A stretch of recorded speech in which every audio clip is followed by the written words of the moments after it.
Hello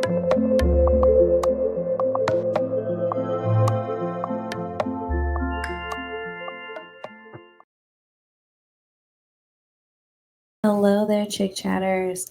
Today we are back with a Sister Wives episode. I'm not sure how long this is going to be. I didn't have too much to say about this episode.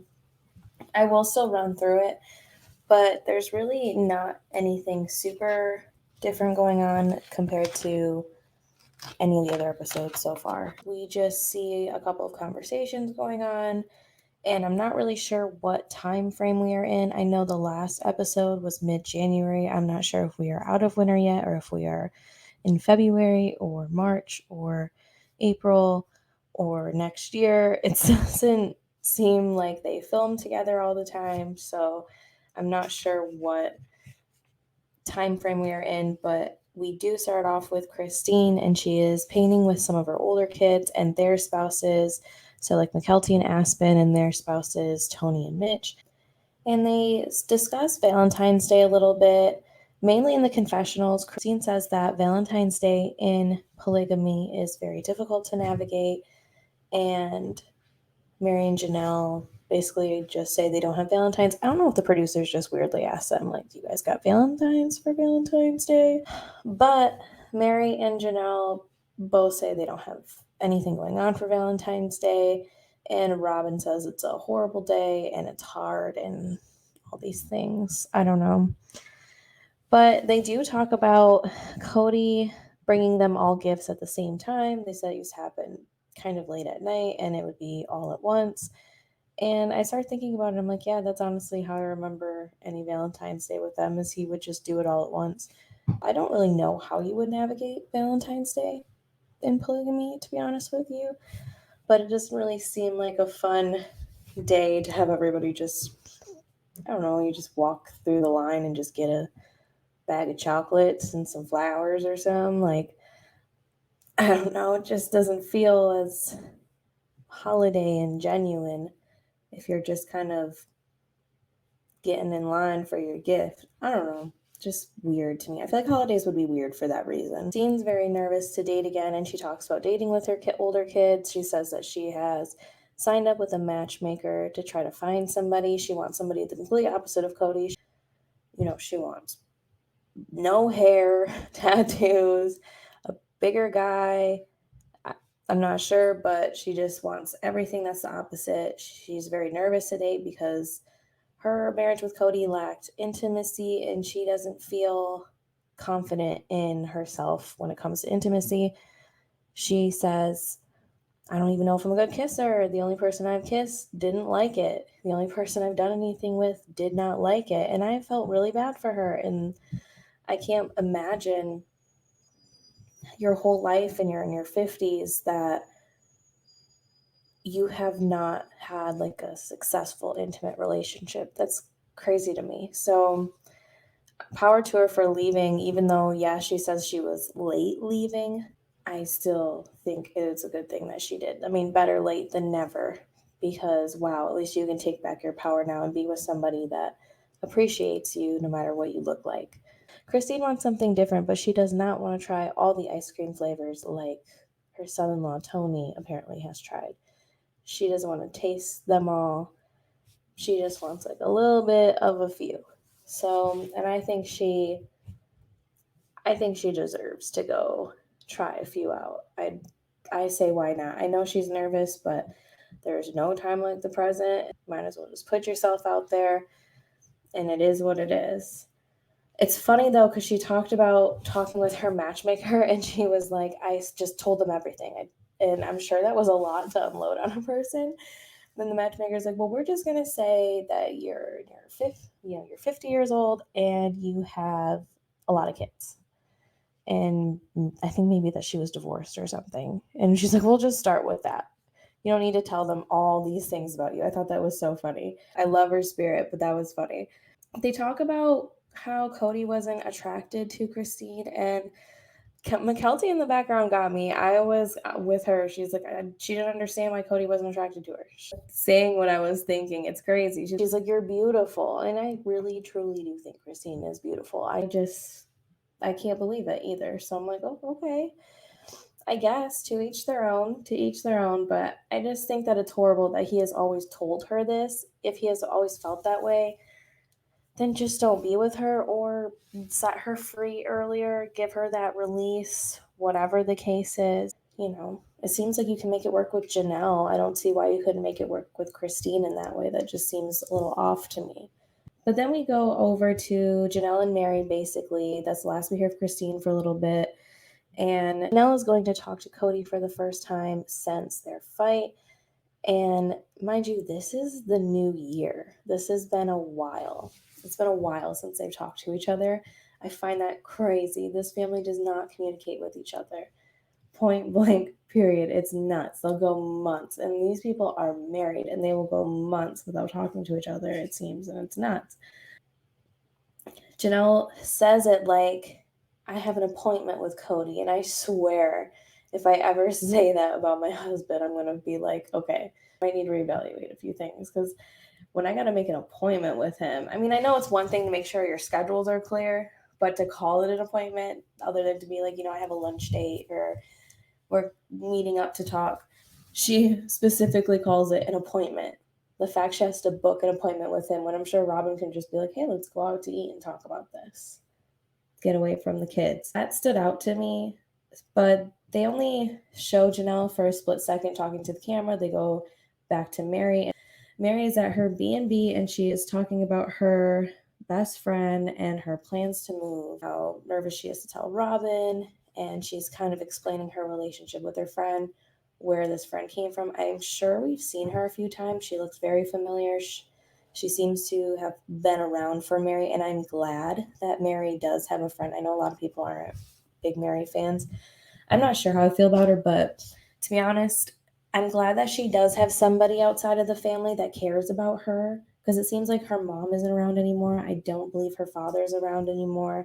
Not sure how many siblings she's in contact with. It seems like Meri is very isolated from a lot of people, so I'm glad that she has this ride or die BFF that she can hang out with, that can work with her, and that they like being around each other. I'm full supportive of that. I think that that's a great thing for her because she takes Jen outside to show her this she shed thing that she wants to put her clothes and all these things in. She's made this decision. She's going to move mainly to be in Utah because it just makes sense. She's not needed in Flagstaff. She isn't really in a relationship with Kody, and she has this business. She has her bed and breakfast. So why not just move down there? In fact, at one point, I remember a few seasons ago, Kody was like trying to get Meri to move to this bed and breakfast. Like it seemed like that's what he wanted. And Meri seems a little bit nervous to tell him about it because of that. And she pretty much says that she thinks that if she tells Kody about her plans, that he's just going to assume that she's leaving because he's kind of cool with it. And she's not really at that point yet. She's hoping for a reconciliation. I can't believe it. I mean, sometimes I think she's got some kind of clarity in these little confessionals, so I don't know when they're shot. I mean, I must take that into account, I guess, is that maybe they're shot at different times because sometimes Meri seems a little bit enlightened, and then sometimes she seems a little bit like, what? So I don't know. That's just my opinion. Meri is nervous to tell Robyn because she's the only one who seems to care about her, even being in Flagstaff. And she thinks that Robyn might have a problem with it. And I'm like, whoa, Robyn might have a problem with it. She literally only sees you once every couple months on camera. So, and I'm assuming that's it. So I don't, why would she have a problem with it? So yeah, they talk about Jen again, and Jen introduces herself, and Jen says that she is a professional, like acts, KLLR. And she was hired by Meri at some point. And that was just kind of a funny joke because really she works in pest control and she worked for the family for a while they were in Vegas. Then we find out that Jen has been around for 10 years. The way Meri says it, Jen has been around for since the divorce with Robyn, to the catfishing situation, to everything now. And I find that interesting because the divorce situation seemingly was Meri's idea. And they made it kind of seem like, yeah, Meri was upset about it, but that Meri was full on okay with it. And that she was kind of leading it, that it was her idea and that she wanted to do it for the kids. And I've always kind of side-eyed that. Like, I couldn't imagine that was true fully. I'm sure there was some type of resentment there. And now I can see that that's why she needed this Jen woman around, is because she needed somebody to lean on as she was going through this really horrible down in her marriage. That's when I think Meri knew it was pretty much over, but she doesn't want to like actually admit it to herself. I think Meri lives in this little bit of denial still at the point of this episode, and she has been living in it since the divorce with Robyn. I get that Kody married Robyn to adopt her kids, and that is the argument that's been made for that to happen. I just can't see Meri not being resentful over it at all, and that's the way it seems to have been painted for a while. So I don't know. That's just my opinion. Yeah, so then we get to this appointment that Janelle has with Kody, and we find out that Janelle missed Kody, but not really. I mean, that's pretty much what she says. She says, "I miss Kody, but I didn't miss Kody." Kind of like she did in some ways, not others, I'm guessing. Kody arrives, and it's awkward at first because he's kind of got this weird vibe about him that I don't know if it's fake or sarcastic, or he seems like a roller coaster, especially around Janelle and certain people right now, Janelle and Christine. I don't know what to expect from him, but he walked in all weird and like uppity and happy, and I wasn't sure if that was fake or not. I guess, I don't know. But so he walks in all weird, and he's like, "Oh, we're not gonna hug," and she kind of looks at him like, "Okay," and she gives him this hug. They sit down, and it's just really kind of awkward. He talks about how at the beginning of the last conversation he walked in and he was angry. Like, he kind of walks in, had this chip on his shoulder, and you could see that. They showed the clip of it. So it was a total difference from this time around. But Kody went in with this whole agenda of that he was going to reconcile with Janelle. I don't know why. They didn't really have a great ending to the last conversation, and it doesn't seem like they talked very much. So I don't know why he was thinking that he was just going to walk in and be like, okay, maybe they have a pattern of that. That's very possible. I had a lot of really good quotes from this episode from Kody, from his talks with Janelle. Like, I don't know where he gets some of these phrases and words from.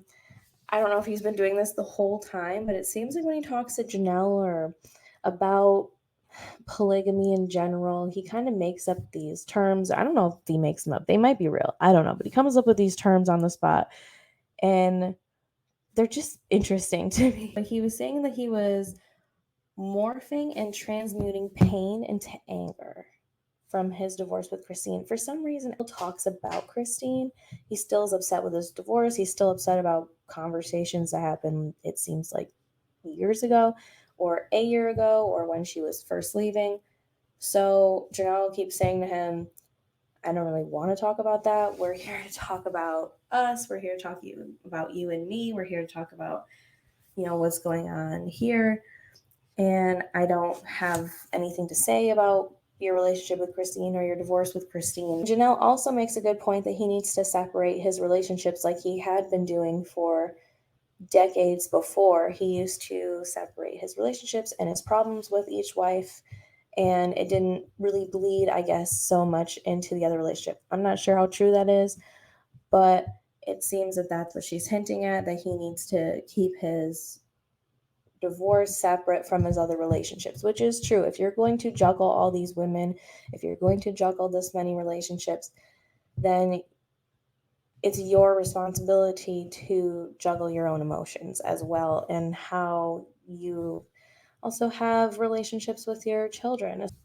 As Kody keeps talking about Christine, Janelle does say to him that she wants to stay separated, and Kody is surprised by this. He says, we've been separated 2 to 3 times before, and we always end up getting back together. And I always felt like before it was because she had a bad relationship with her sister wives and she couldn't handle her sister wives. And for the first time, I guess he's feeling like it's about him.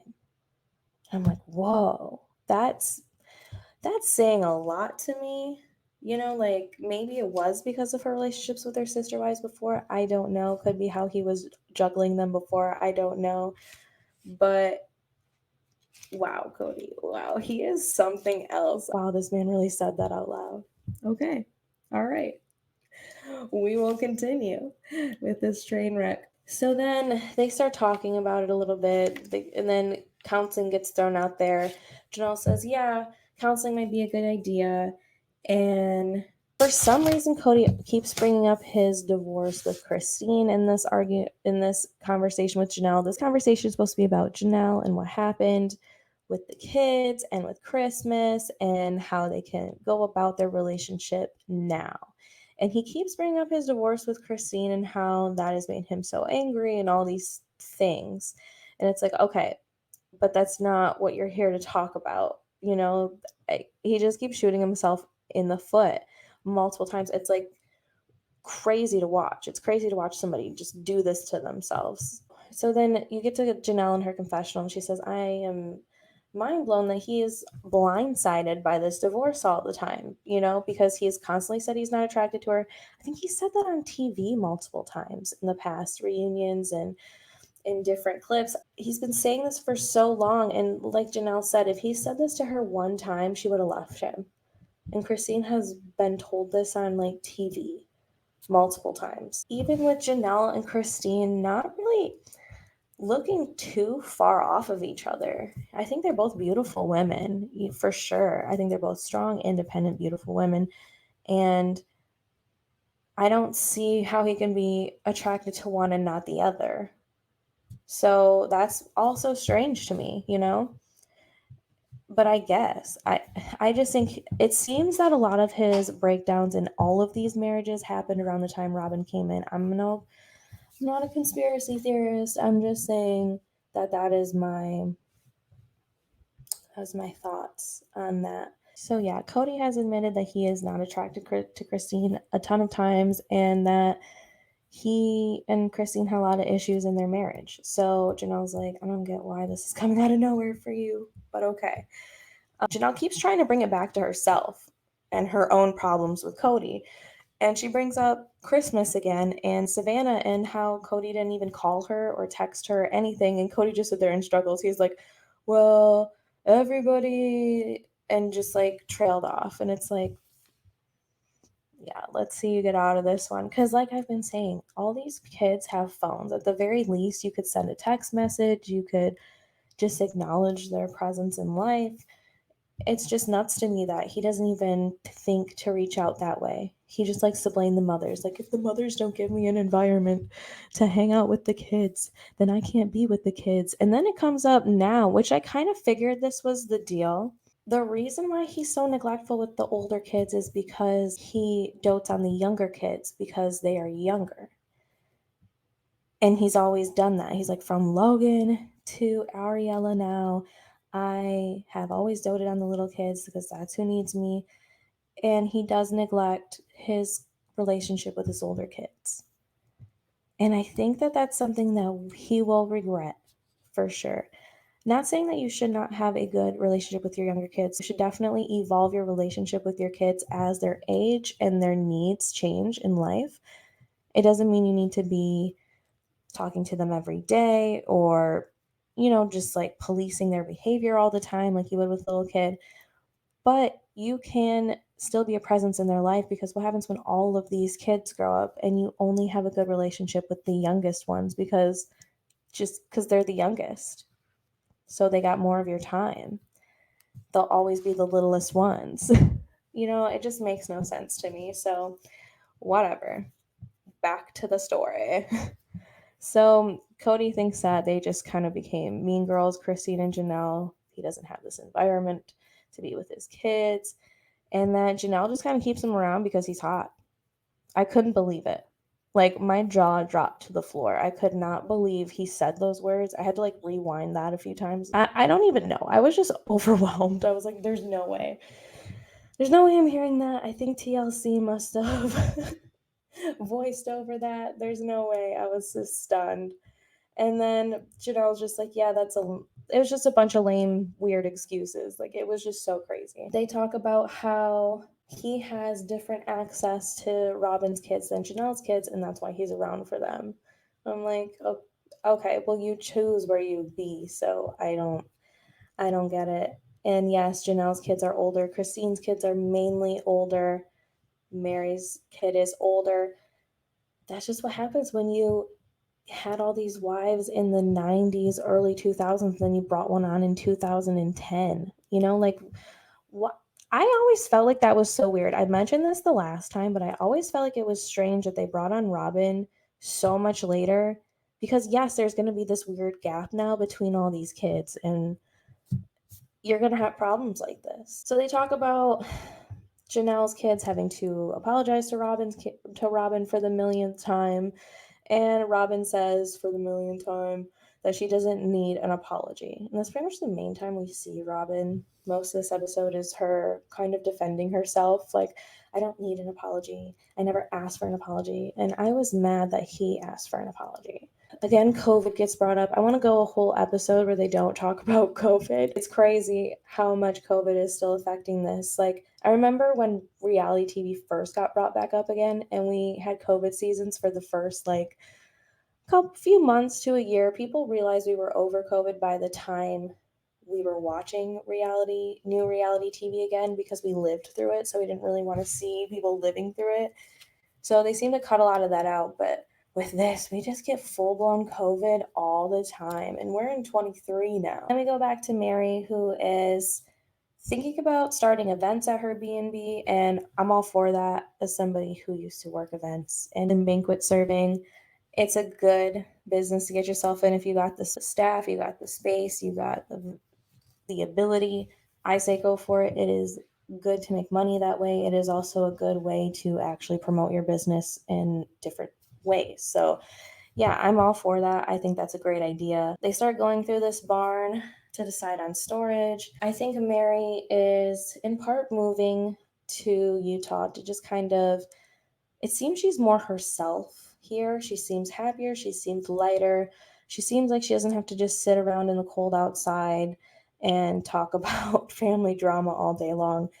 She kind of talks about business and how she thinks that her businesses are going a little bit better for her because one person is running it, and that she thinks in business one person should run things. And then she talks about My Sister Wives Closet and how Robyn should have been the only one running that. And then it cuts to Robyn. Okay, this is the only other time we see Robyn.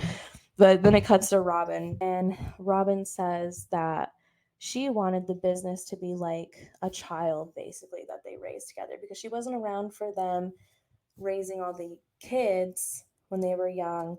She thought that they could raise this business together. Can't see how it would be easy to run a business where 4 people have to make all of the executive decisions all of the time. Like, I see getting a majority vote on certain things, but I can see why that business also didn't really make it, because to have to deal with that many opinions all the time about everything. And I agree with Meri on there should be people in charge. If not 1, 2, but I don't think that 4 opinions need to be catered to at all times. And then they cut to Christine talking about plural marriage and how plural marriage should be a partnership, which I do think that if you're going to be in that kind of a marriage, if you're going to be in a marriage with that many partners, that yes, it should be a partnership. But they kind of tried to like mix that with the business, and I don't think that those mix. I think business is separate from a plural marriage. I think marriage and business are separate. That yes, in a marriage, you should work as partnership.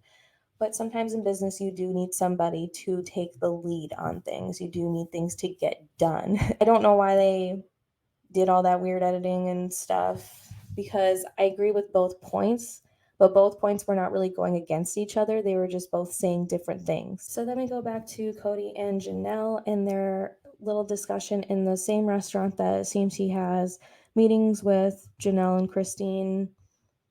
I've seen this restaurant a ton of times. I feel like maybe it's just this season. Maybe it's just because where they're at. Maybe this is one of the few restaurants that will let them film. I'm not sure. Kody is talking to Janelle and he's talking about how he shrugged off this like weight of the world and nobody came and picked it up. And he's kind of like having his little diva moments. He says how it's easy to be at Robyn's and that there is a recency bias because of COVID. This is another one of his like solid terms, this recency bias term, which I'm assuming means that he's spending more time at Robyn's. He thinks is just because of COVID, because she is abiding by his rules. But everybody has been saying for a very long time that it's been going on since before. And Janelle makes a very valid point that I have not heard yet. And she says that he needs to accommodate for children at all ages when it came to that. It wasn't just about the little kids, he had kids at all ages. And that's kind of when they start getting into how he has more of an obligation to the younger than the older kids. It doesn't mean that you just throw your other kids out. Everybody grows up at some point. Everybody. Even those little kids will grow up at some point. And it's funny because he says, I wish everybody valued Saul and Ari. And that's when Janelle kind of gets, you could see like visibly annoyed again. And she's like, this is why we need therapy. This is why if we're going to do this, we need a therapist because that's not fair. That's not okay. Why are you bringing up these kids? You have so many kids that you have not made that much of an effort with. Why are you bringing up these kids? You know? Janelle's talking about how she's not really inclined to stay with Kody. She doesn't seem to want to be with Kody because he doesn't want to be a father to her kids anymore. She feels discarded. She feels her kids are discarded. And that's when he brings up the term of the day, which is plural monogamy. And I guess that means not functioning as one family in polygamy. It is just separate families, separate monogamous families that he just goes house to house. Isn't that kind of what he was doing, supposed to be doing before, in a way? Like, yeah, they get together about like holidays and certain things, but when they moved to Vegas, isn't that kind of like what it was when they got different houses? Like, what? I don't know. Yeah, so he just angry grunts at his soup. So funny when he's just as he's eating his soup. And then Janelle says about 6 weeks ago, she decided that she pretty much wanted to go. Like she's been kind of itching to go for the last few weeks. And Kody just gets into this. The punishment was way beyond the crime. That he doesn't deserve for Janelle to be leaving him. He went there for a full reconciliation. So when she's sitting here saying like she wants to be separated longer and she was thinking about leaving weeks ago, he just scoffs at her and he's just like, what? Like, we can't make this work? Really? What? Like, he has no idea that Janelle is upset with how their relationship's going. That's so wild to me. Like, you really thought after that last conversation things were going well.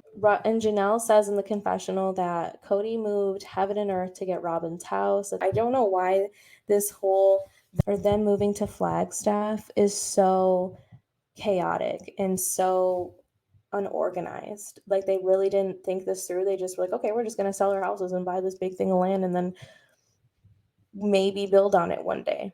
But it's just crazy to me that it's come to this, that it's this messy. And Kody kind of shows himself again. He says that he needs that house to house their children for 15 more years. So you plan on staying in the house for 15 more years and you don't plan on building on this property then? Okay. That just shows me that Kody has literally no plans to build. He's not even thinking about it. It's not even a thought in his mind until Janelle brings it up and he's got to deal with it until he leaves to go back to Robyn's again. He so weirdly spins Janelle complaining about not really having anything in her name or having real assets to her being like a gold digger in some way. Like, oh, I'm only good for providing. It's like, do you provide? Do you provide that much anymore? I know that y'all used to work as a team before, but since the cameras in Vegas, do you provide? Is this a thing? I'm not sure.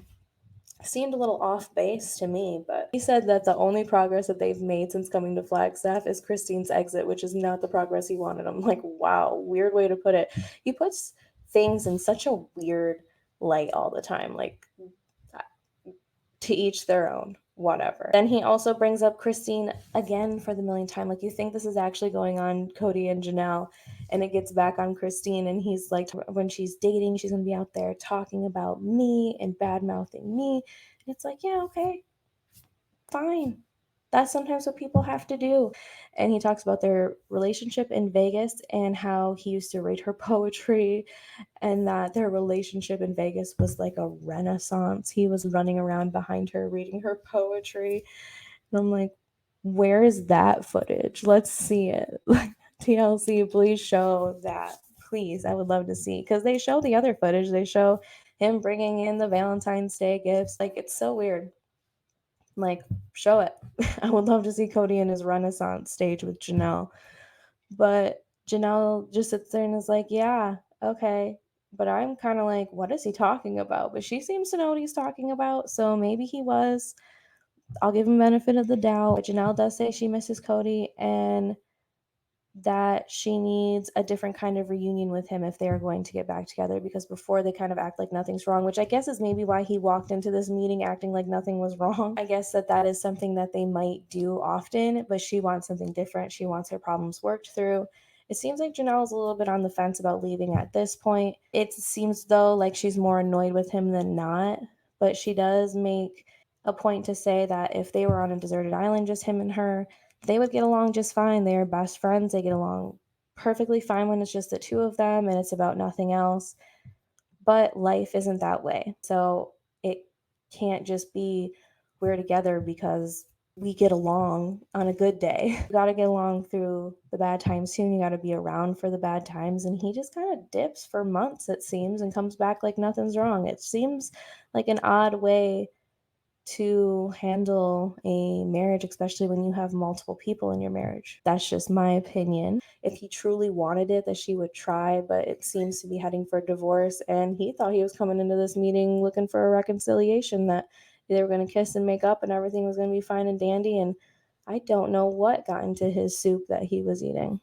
Yeah, so that's it for that episode. Not too much happening, but we do get to see a little bit of the next episode, and we see that we get a conversation with Christine and Janelle, and we also get a conversation with Meri and Robyn. It seems that Meri is telling Robyn that she is moving most of her stuff to Utah, that she's going to be there more. And we get Christine and Janelle talking, and it seems that Janelle is breaking it to Christine that she wants to not be with Kody anymore. At least that's what is being teased to us. Thank you, Chick Chatters, for stopping in today, listening to the Sister Wives recap, and I hope to see you again next week when we go over the next episode.